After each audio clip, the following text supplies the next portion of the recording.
Look, turn the machine around when y'all gonna have to thread it. Let me do that. See that? And you find this threader with the hook.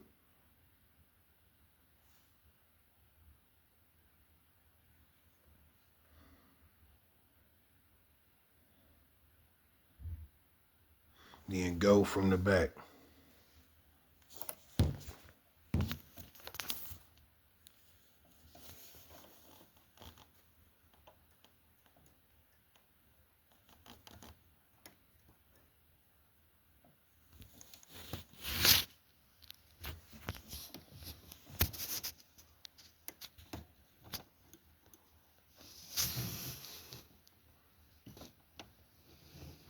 You gotta thread it from the front to the back.